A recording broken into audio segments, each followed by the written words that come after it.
wabarakatuh. Hi everyone, welcome to our English class. Today, we are going to discuss about passive voice. Okay, do you know what passive voice mean? Okay, let's check it out. Passive voice is used when we focus on the action or events, not on the agent or the person who does the actions.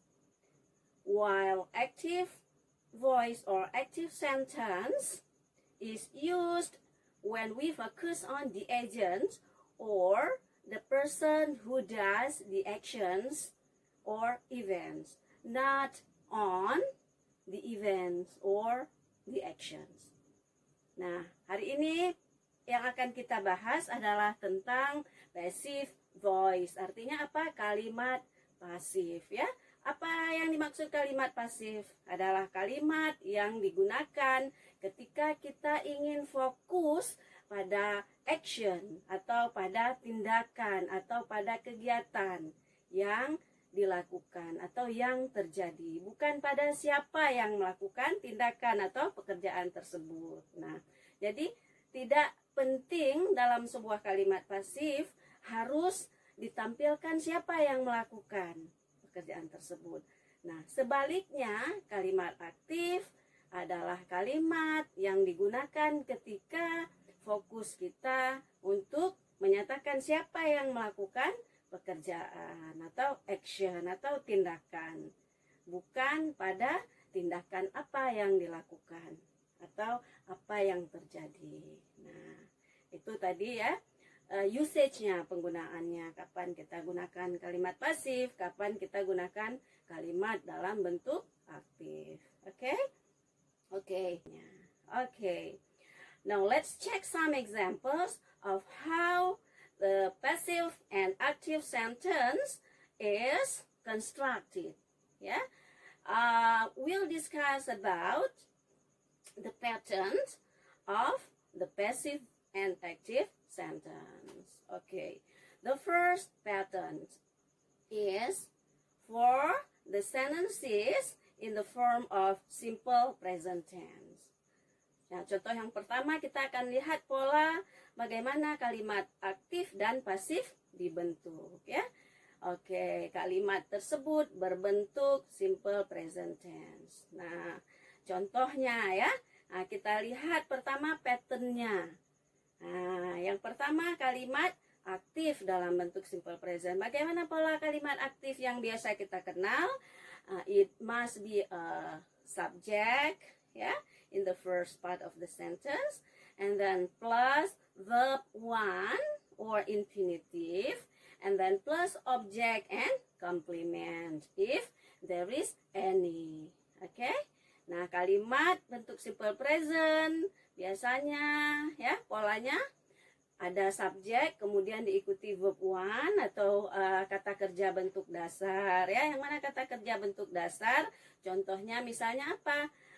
Write, go, study ya. Nah, itu contoh bentuk verb one atau bentuk dasar. Nah, itu untuk kalimat aktif. Nah, sedangkan untuk kalimat pasif bagaimana polanya? Ada subjek juga tentu di awalnya ya. Subjek plus be, karena tadi kalimatnya simple present, maka be-nya am, is, atau are. Tiga itu ya harus dipilih, sesuaikan dengan subjek masing-masing. And then plus object and complement if there is any. Nah, kedua kalimat tadi sama-sama memiliki subjek, sama-sama memiliki verb, sama-sama memiliki objek. Nah, biasanya kalau kita ingin merubah kalimat berbentuk aktif menjadi pasif, nah ada aturannya ya.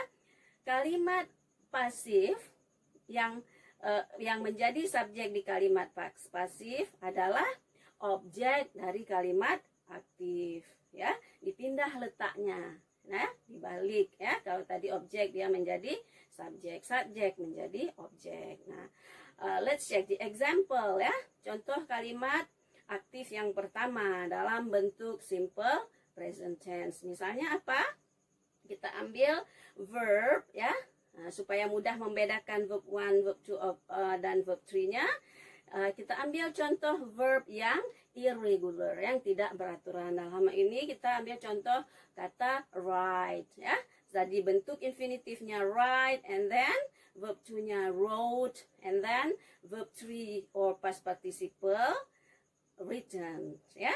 Nah, write, wrote, written, ada 3 bentuknya. Ya, contoh kita ambil kata write untuk membentuk kalimat simple present. For example, Sheila write an article every month. Sheila menulis 1 artikel setiap bulan. Yang mana yang membentuk ciri-ciri kalimat simple present di sini ada kata write ya. Verb 1. Kenapa writes-nya harus tambah s? Karena subjeknya she, orang ketiga tunggal, the third singular person. Nah, itu memang sudah aturannya ya.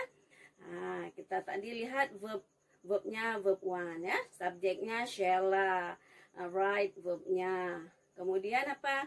An article sebagai objeknya. Nah, sekarang kita mau bentuk kalimat pasif yang asalnya dari kalimat aktif yang tadi. Bagaimana merubah kalimat itu? Kita lihat tadi objeknya an article ya. Sekarang an article ini kita pindah tempat menjadi subjek. Yang tadi objek jadi subjek. Jadi kalimatnya menjadi an article. Harus ada apa tadi kalau pola kalimat pasif? Harus ada be ya. Apapun bentuk tensisnya wajib ada be dan verb 3 dalam kalimat pasif. Nah, jadi tadi an article, apa be yang cocok dalam bentuk present to article is. Oke? An article is, verb 3-nya written, oke? Last every month. Kalau mau tambah by Sheila boleh, kalau tidak tambah by Sheila juga boleh. Karena tadi fokusnya bukan pada siapa yang melakukan. Oke? Oke, the second example is the simple past tense. Nah, contoh yang kedua adalah kalimat yang berbentuk simple past tense. Nah, bagaimana pola kalimat simple past tense? Tentu tetap ada subjek, kemudian verb 2 ya, bentuk past, verb kedua. Kemudian ada objek plus komplement atau keterangan. Oke? Nah, verb 2 ya. Nah, bagaimana pola untuk kalimat passive voice-nya? Tentu juga ada subjek plus be. Wajib ada be tadi, semua kalimat passive voice. Nah, kalau tadi present is MRB-nya, sekarang bentuk past, apa be-nya? Was atau were. Ada 2 be untuk simple past. Oke? Okay? So, subject plus be, was or were, and then plus object and complement. Oke? Okay?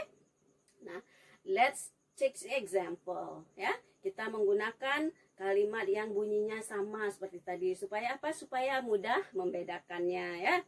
Nah, sekarang bentuk simple past dari kalimat tadi bagaimana? Sheila wrote an article last month misalnya. Sheila wrote an article last month. The active sentence, and then the passive sentence must be an article was written by Sheila last month. Atau kalau tidak memakai by juga boleh. An article was written last month. Ya, apa beda dengan yang pasif di kalimat simple present tadi? Yang beda cuman be-nya. Kalau tadi is di kalimat simple past, apa be-nya? Was. Kenapa tidak were? Karena subjeknya tunggal, an article. Jadi be-nya was ya. Kalau subjeknya jamak ya baru pakai were. Oke? Okay? They were, we were.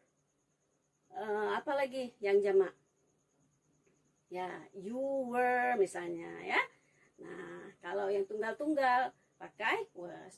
I was, she was, he was, it was. Okay? Okay. Next is the simple future tense. Nah, kita lihat simple future tense ya. Bagaimana pattern atau pola kalimat simple future? Subject plus will and then plus verb one or infinitive plus object complement. Oke? Semua kalimat bentuk simple future ada will. Modal auxiliary-nya apa arti will? Akan. Oke? Nah, bagaimana kalau pola untuk kalimat pasif bentuk simple future? Nah, semua tadi wajib ada subject dan be ya. So, the pattern is subject plus will be, tambah be. And then plus verb 3, semua wajib pakai verb 3 atau past participle ya. Plus object complement. Okay. So, the example can be Sheila will write an article next month.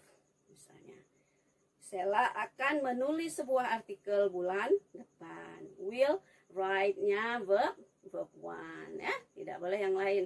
Tidak boleh tambah s, tidak boleh tambah es, tidak boleh tambah ed ya. Nah, artinya bentuknya harus bentuk dasar. Setelah will atau modal auxiliary yang lain. Yang mana modal auxiliary yang lain? Ada can misalnya, ada may, ada must ya. Ada apa lagi? Could ya. Ada shall misalnya. Nah, semua setelah modal auxiliary itu wajib diikuti oleh verb 1. Oke? Nah, contoh yang tadi, Sheila will write an article next month. Kalimat aktif. Bagaimana bentuk pasifnya? An article will be written next month. Boleh ada by Sheila, boleh tidak ada by Sheila. Oke? Nah, berlaku juga untuk semua modal auxiliary yang tadi. Next is the present continuous tense atau present progressive tense. Nah, kalimat ini bagaimana polanya? Ini menyatakan kejadian atau kegiatan yang sedang berlangsung ya. Nah, ciri-cirinya apa? Biasanya ada be plus verb ing. So, the pattern is subject plus be plus verb ing plus object complement. That's for the active sentence. While the passive sentence should be subject plus what?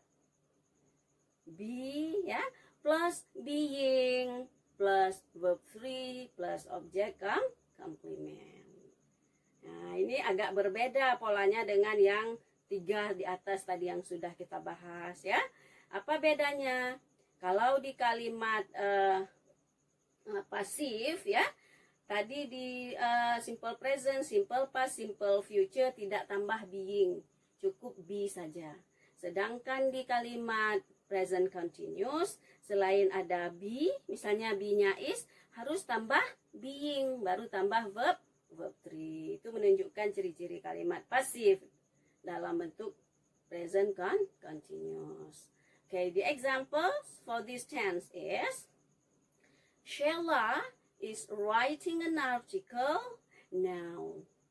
Atau Sheila is writing an article at this moment. Ya, Sheila sedang menulis sebuah artikel saat ini. Is plus verb ing. Kenapa is? Karena subjeknya Sheila, orang ketiga tunggal. Okay? And then the passive sentence must be subject tadi plus be plus being plus verb 3. Apa subjeknya? Tadi objek di kalimat aktif. Sekarang dia jadi subjek di kalimat pasif. An article is being written now. Boleh ada by Sheila, boleh tidak ada. Okay? Yeah, I think that's clear enough. Thank you for today. Have a great day. Keep positive. Okay? Bye-bye.